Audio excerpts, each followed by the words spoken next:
Welcome to IFA, your BPSC AE Test Series 2024. Okay, सो यहाँ पे आप लोग का प्रिपरेशन अच्छा जा रहा होगा और टेस्ट सीरीज शुरू हो चुका है। अब इसका एडवांटेज लेने की ज़रूरत है और आप लोग को अपने प्रिपरेशन में सतत प्रयास करते रहना है, क्योंकि टाइम सबके लिए कम है, आपके लिए कुछ भी नया नहीं है, किसी पर्टिकुलर के लिए तो ये बात है नहीं।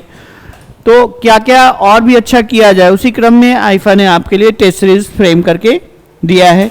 मोस्ट ऑफ द क्वेश्चन आप ये देख रहे हैं इसी टाइप से आपका बीपीएससी एग्जामिनेशन का क्वेश्चन आता है और उसी टाइप के क्वेश्चन पे हमारा प्रैक्टिस जारी है। अब आज के क्वेश्चन कहीं ना कहीं सॉइल से रिलेट किए जा रहे हैं और उन सारे क्वेश्चन को हम आपके सामने एक्सप्लेन करने वाले हैं। तो द वेरी फर्स्ट क्वेश्चन जो है आपका,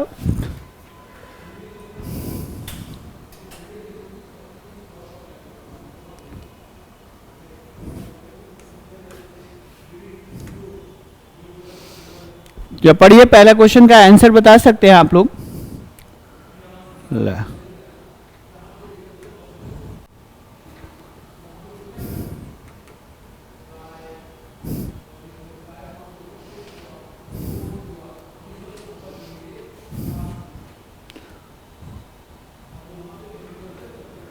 Very first question, the valid range of degree of saturation. What is degree of saturation?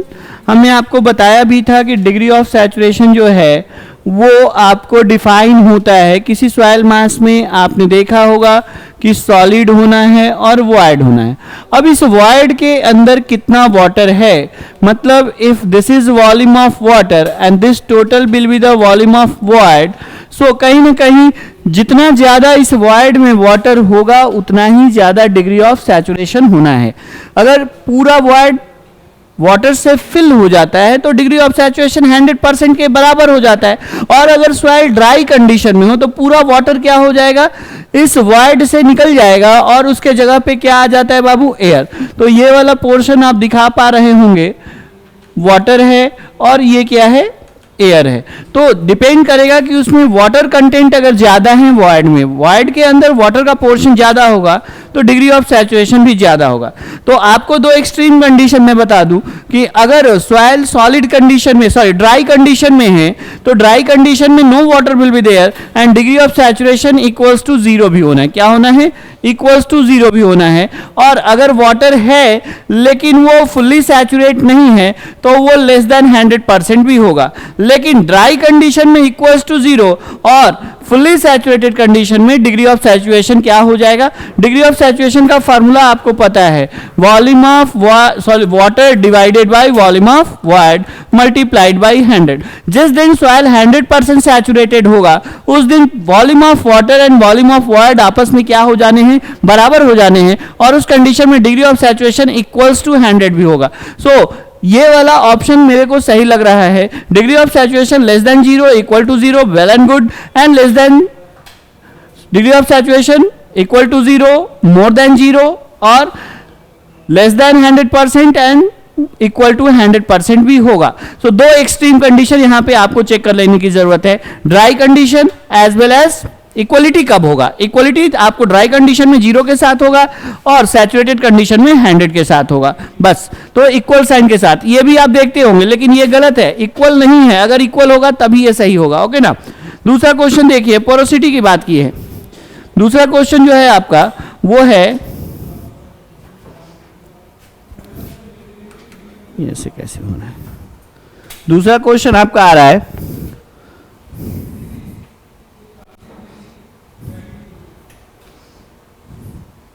आप लीजिए अपना दूसरा क्वेश्चन।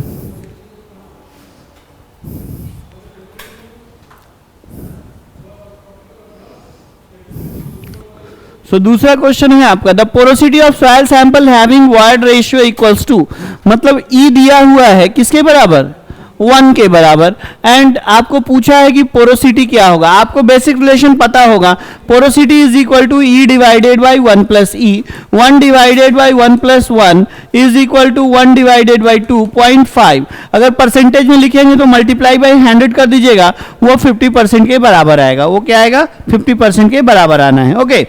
इसके बाद आपको क्वेश्चन नंबर 3 एक स्टेटमेंट क्वेश्चन है, उसको भी आपको देखना चाहिए।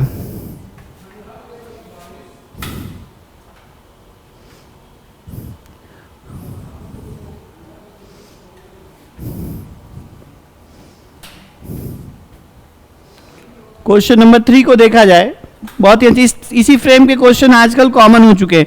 आपको 2-3 स्टेटमेंट दिया जाएगा, उसमें से यह पूछा जाएगा कि कौन कौन सा स्टेटमेंट सही है। Okay, so consider the following statement. Relative density ID, relative density of A is a meaningful parameter for all types of soil.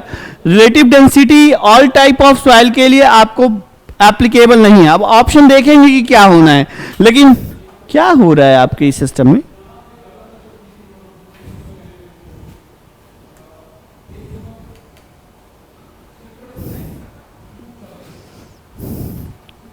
ठीक है, रिलेटिव डेंसिटी की लेके बात करें तो रिलेटिव डेंसिटी आपको पता है कि रिलेटिव डेंसिटी जो है ID, रिलेटिव डेंसिटी को किससे रिप्रेजेंट करते हैं, ID से। ID आपको कैसे फॉर्मुलेट करते हैं, E max minus E divided by E max minus E minimum multiplied by 100. This is the formula for ID. Denseness और looseness of a natural soil deposit आपको relative density के term में दिया जाता है। सॉइल कभी ID के value के अकॉर्डिंग वेरी डेंस कहलाएगा और ID का वैल्यू अगर कम होगा तो लूज कहलाएगा। ओके ना। सो रिलेटिव डेंसिटी कॉन्सेप्ट और पार्टिकल साइज डिस्ट्रीब्यूशन कॉन्सेप्ट आपके लिए सिर्फ और सिर्फ कोर्स ग्रेन सॉइल के लिए ज्यादा यूजफुल माना गया है। ओके ना। तो यहां पे ऑप्शन क्रिएट किया गया है statement relative density is a meaningful parameter for all type of soil. इससे हम बहुत ज्यादा एग्री नहीं करते हैं। ओके ना।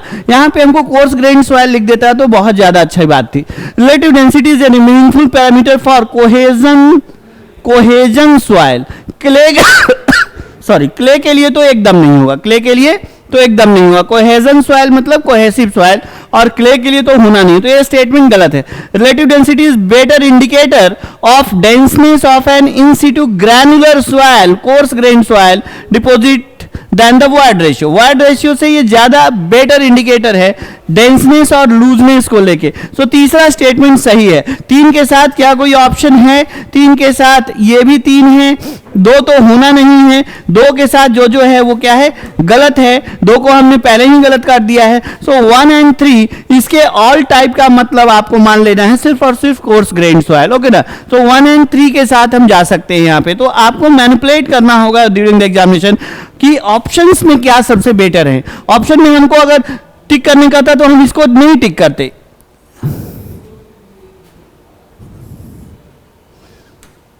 हम इसको टिक नहीं करते, लेकिन मजबूरी है कि 1 एंड 3 के साथ हमारे पास एक ही ऑप्शन है और हम उसको टिक करके जाएं। सो इसका ऑप्शन नंबर क्या होना है, डी होना है। ओके ना। इसके बाद नेक्स्ट जो आपका है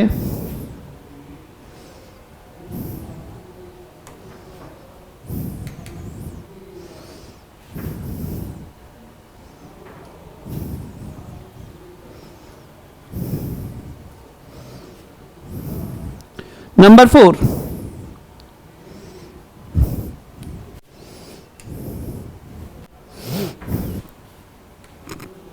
नंबर 4 पढ़िए। विच of the following method is most accurate of determination of water content. Most accurate standard laboratory method अगर कोई बोले तो वहां पे आप ओवन ड्राई मेथड बोलिएगा। ओवन ड्राई मेथड के लिए बोल सकते हैं most accurate standard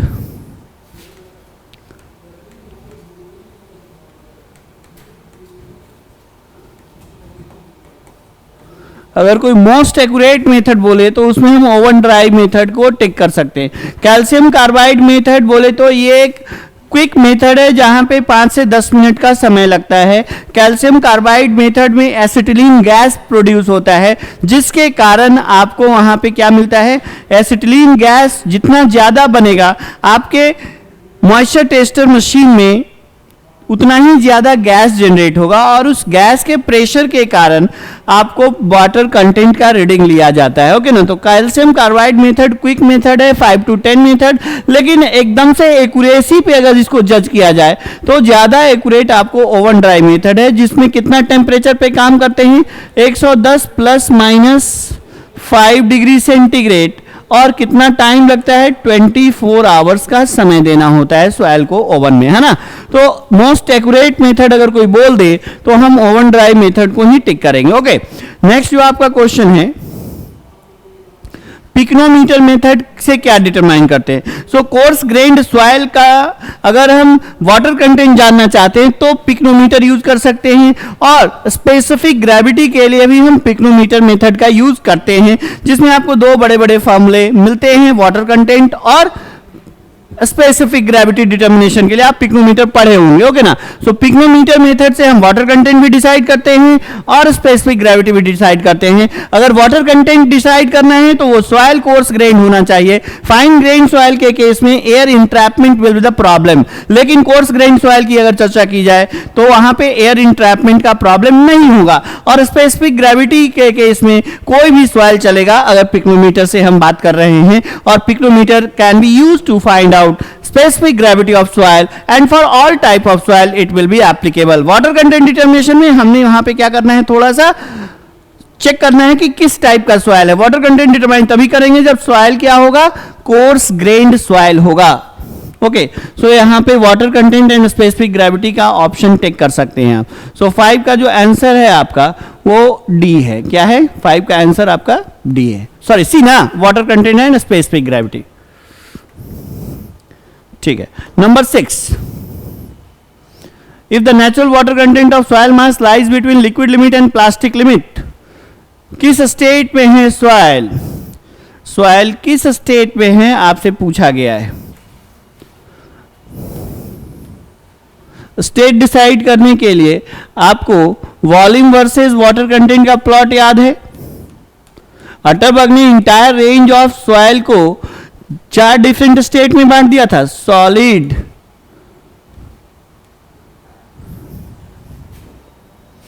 solid,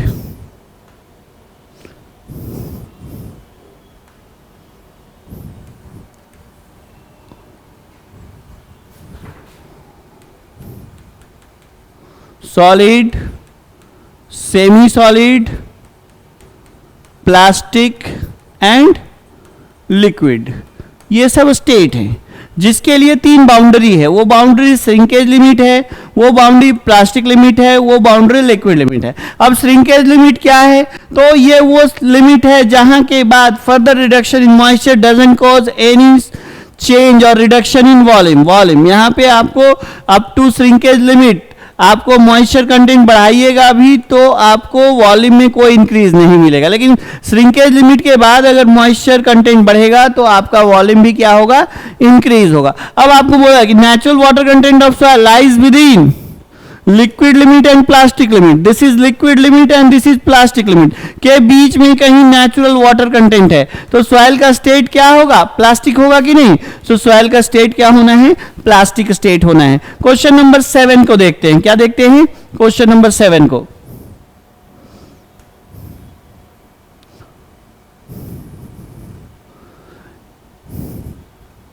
if the plasticity index of soil, अगर प्लास्टिसिटी इंडेक्स सॉइल का 0 है, आईपी वैल्यू ना, प्लास्टिसिटी इंडेक्स का वैल्यू मतलब IP value WL minus WP, अगर ये वैल्यू 0 है तो इस सॉइल को क्या बोला जाता है, नॉन प्लास्टिक। क्या बोलते हैं, नॉन प्लास्टिक। 7 से 17 है, क्या है 7 से 17 है तो इसको बोला जाता है लो प्लास्टिक। 0 से सॉरी मीडियम प्लास्टिक इसको बोलेंगे।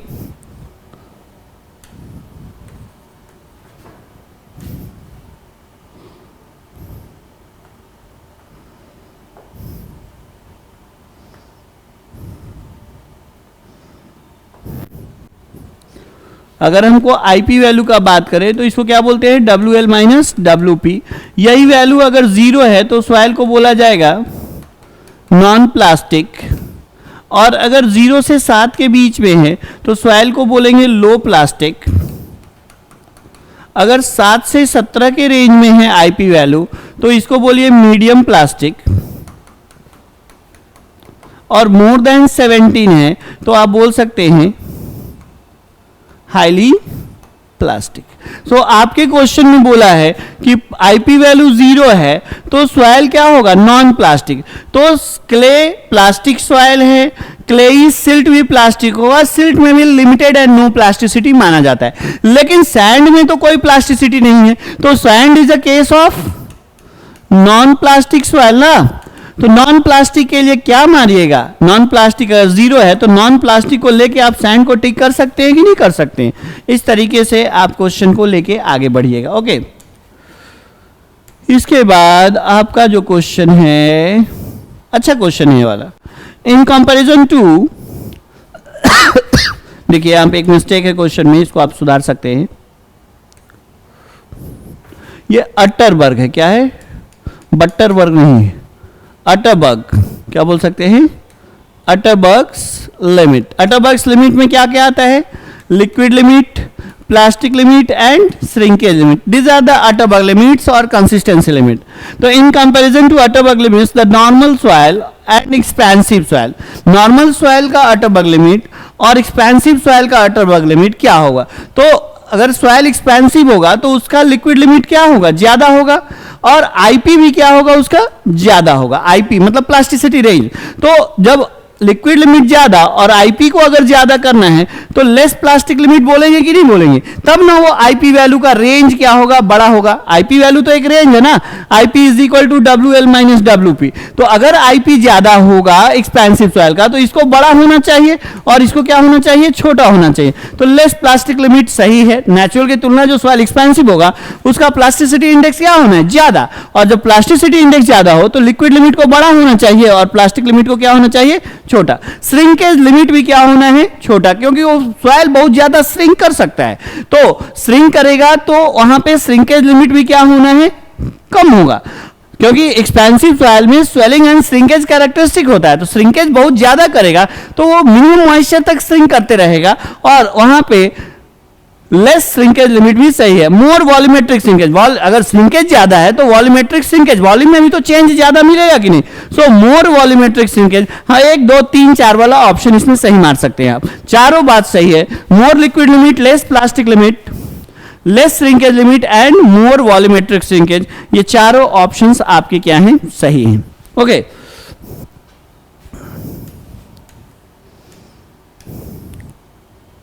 The percentage of the void ratio will be highest in, सबसे ज्यादा परसेंटेज किसमें होगा, वॉइड रेशियो का। तो find the soil more will be the void ratio, ये तो पता है आपको। तो सैंड तो होने से रहा क्योंकि इसमें क्ले भी है। स्टिफ क्ले का कितना होता है, तो 0.9 से लेके 1 के बीच में वॉइड रेशियो होता है। वॉइड रेशियो कितना होता है, 0.9 से लेके स्टिफ क्ले का 0.9 से 1 के रेंज में होगा। सॉफ्ट क्ले का वॉइड रेशियो थोड़ा और ज्यादा होगा, सॉरी इसका वैल्यू आप ये कर लीजिए, चेंज करिए।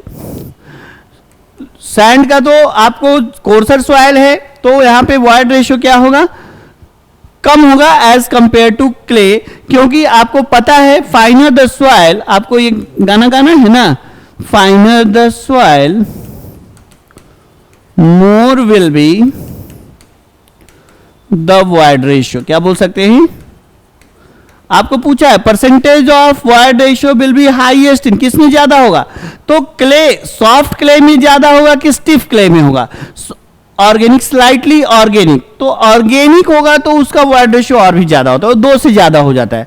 तो अगर यहां पे क्ले और ऑर्गेनिक है और यहां पे सिर्फ ऑर्गेनिक है तो सबसे ज्यादा वॉइड रेशियो ऑर्गेनिक सॉइल का होना है। तो यहां पे ये 2 के आसपास 2.6 के आसपास होना है, स्टिफ क्ले का 0.6 के आसपास होना है, सॉफ्ट क्ले का थोड़ा ज्यादा होगा, इससे आपको 1 के आसपास हो जाना है। तो कुल मिला के सबसे ज्यादा जो वॉइड रेशियो होना है वो ऑर्गेनिक क्ले में मिलेगा, ये बात आप ध्यान में रखिएगा। अगर इनऑर्गेनिक सॉइल की बात करें जैसे gravel, sand, silt and clay, जैसे इनऑर्गेनिक सॉइल में कौन कौन है, gravel, sand, silt and clay, इनमें वॉइड रेशियो सबसे ज्यादा किसका होगा? क्ले का ज्यादा होगा, सिल्ट का फिर होगा, और ग्रेवल का वॉइड रेशियो सबसे कम होगा, क्योंकि सबसे फाइनल सॉइल ये है क्ले, तो क्ले की वॉइड रेशियो क्या होनी है? सबसे ज्यादा होनी है। इसके बाद अगर हम आपको आगे बढ़े, dry density of which of the sample is expected to be highest. Dry density, density किसका ज्यादा होगा? डेंस सैंड का ड्राई डेंसिटी सबसे ज्यादा होगा। ये सब तो बेसिक क्वेश्चन है आपके लिए। ड्राई डेंसिटी आपका किसका ज्यादा होना है? डेंस सैंड का। ये सब कहीं ना कहीं क्या है? बेंटोनाइट क्ले है, स्टिफ क्ले, ऑर्गेनिक क्ले। सो डेंसिटी सबसे ज्यादा किसका होगा? डेंस सैंड की डेंसिटी सबसे ज्यादा होती है ना। इसके बाद according to Stokes law the terminal setting velocity, terminal setting velocity का फॉर्मूला आपको पता है जी। टर्मिनल सेटिंग वेलोसिटी स्टोक्स ने दिया है Vs is equal to G by 18 S minus 1 D square upon nu. Nu is kinematic viscosity, D is the size of particle and S is the specific gravity. तो shape of the grains, size of the grains, weight of the grains. तो weight बोले तो specific gravity है, okay. Size of the grains dia, okay. Shape पे भी कहीं ना कहीं राउंडेड पार्टिकल होगा, एंगुलर पार्टिकल होगा। तो फॉर्मूले में आप देख पा रहे हो कि इसके ऊपर वेट स्पेसिफिक ग्रेविटी को मेजर कर रहा है और D size of the grains की बात कर रहा है। सो इसके साथ हम जाएंगे तो ऑल द ऑप्शंस के साथ जाएंगे। शेप ऑफ द ग्रेन, अलग अलग शेप का पार्टिकल का जो सेटलिंग वेलोसिटी होगा टर्मिनल वाला, वो आपको अलग अलग होगा, ओके। सो आपको आइडिया है इन सारी बातों का। आगे बढ़िए। A soil is having particle of nearly the same size is known as. अगर पार्टिकल में अलग अलग साइज के पार्टिकल हैं किसी सॉइल मास में, a soil mass having particles of all sizes, तब उस केस में हम सॉइल को वेल ग्रेडेड बोलते हैं।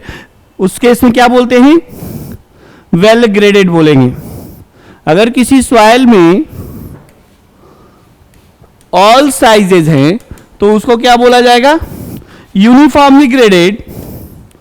सेम साइज पार्टिकल की बात करेगा, सम साइज मिसिंग की बात करेगा, एंड ये दोनों सॉइल क्या है? पूरली ग्रेडेड है, ओके। सो आपसे क्वेश्चन किया गया है कि soil having particles of nearly the same size, nearly the same size is known as, same size वाला कौन है? Uniformly graded. Uniformly graded particles से size are nearly same, okay. As per the standard classification system the sample of silty clay with liquid limit, देखिए यहां से आप इसको देख सकते हैं। सिल्टी क्ले है, सॉइल क्या है? क्लेई ओरिजिन का है। सॉइल क्या है? क्लेई ओरिजिन का है। और आपको पता है ए लाइन का कंसेप्ट आपको पता था कि यहां से 35 लिक्विड लिमिट वर्सेस आईपी का ये कर्व होता है। A line, this is the A line. यहां पे 20 होता है। कितना होता है? 20। अब इसमें देखिए आप कि 35-50, अगर क्लेई सॉइल का लिक्विड लिमिट 50 से ज्यादा है तो फैट क्ले बोलते हैं। क्या बोलते हैं? Fat clay. और 50 से ज्यादा है तो हाईली कंप्रेसिबल सॉइल हो जाएगा। बीच में है 35 और 50 के बीच में तो इंटरमीडिएट हो जाएगा। तो आपका जो ये सॉइल है, आपका ये जो सॉइल है क्ले है और उसकी लिक्विड लिमिट कितनी दी जा रही है? 40। तो कहीं ना कहीं वो 35 और 50 के बीच में है, तो वो क्ले CI कहलाएगा कि नहीं कहलाएगा? वो क्ले क्या कहलाएगा? CI कहलाएगा, है ना। MI का कोई ऑप्शन, यहां पे ये क्या कहलाता है? MI। लेकिन MI का कोई ऑप्शन नहीं है, इसलिए हम फर्दर इसको चेक नहीं करेंगे। लिक्विड लिमिट 40 है, 35 से 50, सॉइल क्लेई नेचर का है, तो वहां पे क्या बोलेंगे? CI बोल देंगे, है ना। तो CI will be the correct option, okay. इसके बाद आपका जो है consider the following statement, mineral पे बात कर रहा है। तो माइका जो है एक रॉक मिनरल है, माइका, फेल्डस्पैन, ओके ना, क्वार्ट्ज, ये सब मिनरल क्या है? रॉक मिनरल हैं। उनका क्ले मिनरल से कोई वास्ता नहीं है। क्ले मिनरल का बात जब भी आएगा तो वहां पे कालिनाइट की बात की जाएगी, इलाइट की बात की जाएगी, और आपको मोंट मोलोनाइट की बात की जा सकती है। तो shape of clay particle is usually flaky, ये एकदम से सही बात किया जा रहा है। जो शेप कहा जा रहा है वो फ्लेकी शेप कहा जा रहा है, वो स्टेटमेंट नंबर 2 एकदम से सही है। 2 सही है। और third statement, particle of kaolinite is electrically charge. So kaolinite आपको एक स्टेबल मिनरल है। चाइना क्ले इसका एग्जाम्पल आप देते हैं, क्या देते हैं? चाइना क्ले एग्जाम्पल है कैलिनाइट का। और particles of kaolinite is electrically charge, no surface activity generally यहां पे पाया जाता है। तो यहां पे जो ऑप्शंस क्रिएट किए जा रहे हैं वो ऑप्शंस जो होंगे, 2 तो सही था। स्टेटमेंट नंबर 2 आप यहां पे देख रहे होंगे, shape of clay particle is usually flaky. Statement number 2 is correct. Statement number 3 दे रहा है particle of kaolinite is electrically charge, हम इससे एग्री नहीं करते हैं, सरफेस एक्टिविटी नहीं है, सरफेस फोर्स नहीं है, इलेक्ट्रिकल चार्ज एब्सेंट है। तो यहां पे ऑप्शन इसका होना चाहिए 2 ओनली। क्या होना चाहिए? 2 ओनली होना चाहिए। Option number D. Consider the following clay mineral. Clay mineral की बात की है तो देखिए, नहीं, कैलिनाइट, इलाइट और माउंट मोलोनाइट की बात की जा रही। क्ले मिनरल है जिसमें कैलिनाइट में नो स्वेलिंग श्रिंकेज है, इलाइट में मीडियम स्वेलिंग श्रिंकेज है, माउंट मोलोनाइट में हाईएस्ट स्वेलिंग श्रिंकेज है। यहां पे इसको क्या बोल सकते हैं? Highest swelling and shrinkage, medium swelling.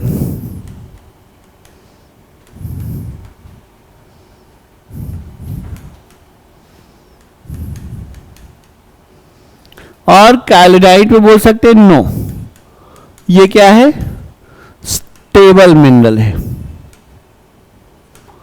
Which are the following correct sequence of mineral given in the increasing order to their grain size? जो जितना फाइन होगा उसमें उतना ही स्वेलिंग होगा।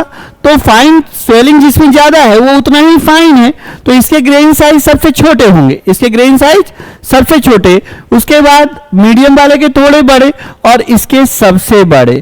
तो आपको इंक्रीजिंग ऑर्डर मतलब बढ़ते क्रम में लेके जाना है। तो 3 का सबसे छोटा, उसके बाद 2 का बड़ा, उसके बाद 1 का सबसे बड़ा होगा। सो 3, 2 और 1, 3, 2 और 1, इंक्रीजिंग ऑर्डर। 1 का पार्टिकल साइज सबसे बड़ा होगा जिसके कारण ये स्टेबल है, उसमें स्वेलिंग एंड श्रिंकेज प्रॉपर्टी नहीं है, ये बहुत ही फाइन है, इसलिए यहां पे हाईएस्ट स्वेलिंग एंड श्रिंकेज है। 3, 2 and 1 is the correct option. Talus पे बात हो जा रही है। Talus is a gravity deposit soil, gravitational force इसका एग्जाम्पल होगा। ओके ना? सो टैलस के लिए क्या ऑप्शन रहेगा? Gravitational force, gravitational force. Okay ना? Drift is the material, drift and till, drift and till are the examples of glacier deposit. ये सब याद करने की चीज है, बहुत बार गेट वगैरह, ईएसी वगैरह में इन सब टाइप के क्वेश्चन पूछे गए हैं। इसके बाद non cohesive soil, cohesive soil और non cohesive soil. Cohesive soil clay जिसके पास प्लास्टिसिटी है, नॉन कोहेसिव सॉइल आपको सैंड हो सकता है, ग्रेवल हो सकता है। तो क्ले नॉन कोहेसिव नहीं है, क्ले क्या है? कोहेसिव सॉइल है। सॉल्ट, क्ले, सॉल्ट ये सब कोहेसिव है। अगर नॉन कोहेसिव की बात की जाए तो ये सैंड ही क्या कहलाएगा? नॉन कोहेसिव सॉइल कहलाएगा आपका। ओके ना? इसके बाद water, wind, soil transported by, soil transported by, soil transported by the following, flowing water होगा। ये क्या है? Flowing water is called. अगर सॉइल वाटर के साथ फ्लो कर रहा है, ट्रांसपोर्ट हुआ है फ्लोइंग वाटर के थ्रू, तो वो अलुवियल सॉइल कहलाएगा। जिसका एग्जांपल आप बोल सकते हैं कि ग्रेवल हो सकता है, सैंड हो सकता है, सिल्ट हो सकता है। अगर विंड, ये किसके लिए? Wind blown soil, marine soil transported by water and deposited in,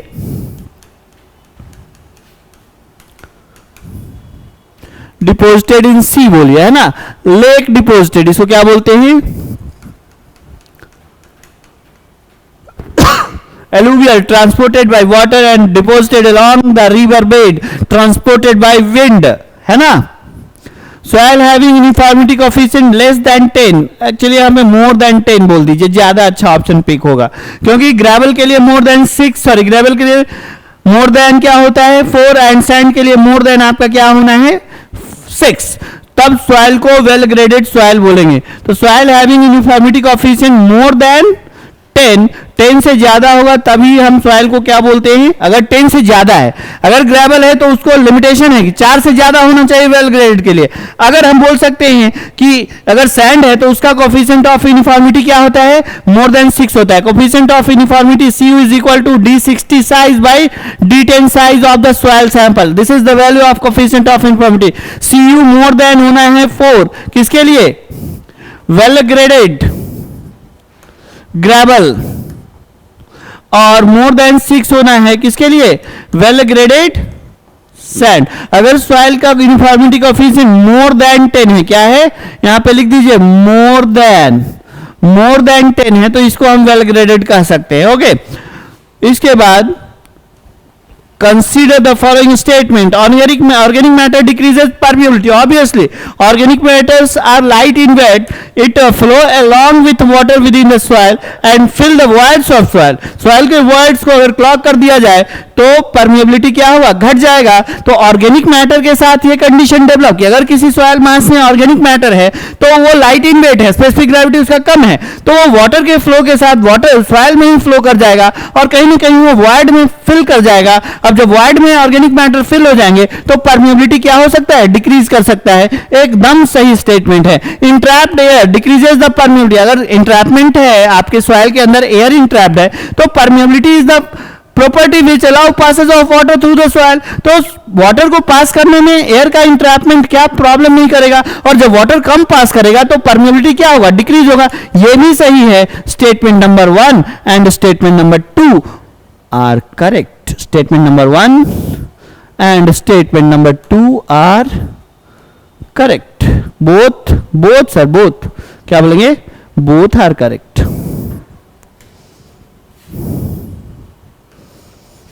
Both 1 and 2 are correct. ठीक है। soil discharge, a soil discharge velocity, a soil discharge velocity, a soil discharge velocity, discharge velocity, आपके पास दो तरीके का velocity है, discharge velocity and seepage velocity. Discharge velocity v दिया हुआ है 5 into 10 to the power -7 metre पर second, and seepage velocity is equal to v upon porosity. होता है कि नहीं होता है। अब यहां पे दिया हुआ है वॉइड रेशियो, हमको चाहिए पोरोसिटी, तो e divided by 1 plus e, तो लिख सकते हैं 0.5 डिवाइडेड बाय 1 प्लस 0.5, ये 1/3 होगा। तो यहां पे v कितना दिया हुआ है 5 into 10 to the power -7, n is equal to 1/3, 15 into 10 to the power -7 metre पर सेकेंड है क्या, यस है ना। This is the discharge velocity considered in Darcian flow, Darcian law, and seepage velocity, actual velocity, true velocity, apparent velocity by porosity। Discharge velocity को apparent velocity बोलते हैं, superficial velocity बोलते हैं, बोलते हैं नहीं बोलते हैं। The following methods, which of the following method are more suitable for determination of permeability of clayey soil. Clayey अगर सॉइल होगा तो कौन सा method, consolidation method, consolidation test बोलते हैं, consolidation test. Constant head test आपको ग्रेवल, किसमें, gravel and coarse sand. अगर फॉलिंग हेड की बात करें तो fine sand and silt. Horizontal permeability test, यहां पे कैपिलरिटी परमिएबिलिटी टेस्ट होना चाहिए। क्या होना चाहिए, कैपिलरिटी परमिएबिलिटी टेस्ट। किसके लिए, partially saturated soil, partially saturated soil. So हमको बोला है क्ले के लिए तो कंसोलिडेशन कोई बोला नहीं है जी, सो इसका आंसर क्या हम मारेंगे, D, none of the above. Okay ना।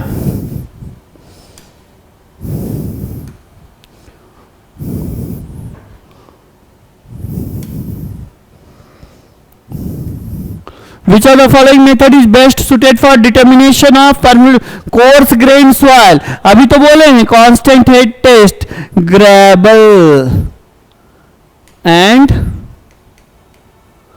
कोर्स सैंड, एक इसके लिए falling head test, fine sand and silt. तो सिल्ट के आ जाने से कोर्स ग्रेन सॉइल में ये नहीं यूज होगा, बोथ ऑफ द एबव नहीं चलेगा, सो कांस्टेंट हेड टेस्ट इसका आंसर हो। डार्सी लॉ, डार्सी ने बोला apparent velocity discharge velocity is directly proportional to gradient, so इसी को इन्होंने कर दिया ki, where k is the coefficient of permittivity, और आप जानते हैं discharge is equal to area into velocity, area into velocity क्या है KIA, Q is equal to KIA, यही तो डार्सियन फ्लो है जी। Darcy law can be represented as Q is equal to KIA, this is the answer. तो इस तरीके से आप इन सब टाइप के क्वेश्चन पे प्रैक्टिस करते रहिए और लगातार करते रहिए, बिना रुके करते रहिए, आपका काम हो जाना है। ओके ना? तो तब तक के लिए हम फिर मिलेंगे आपको नेक्स्ट टेक्स्ट में किसी पेपर को एक्सप्लेन करते हुए। बने रहिए आईफा पे। Thank you very much.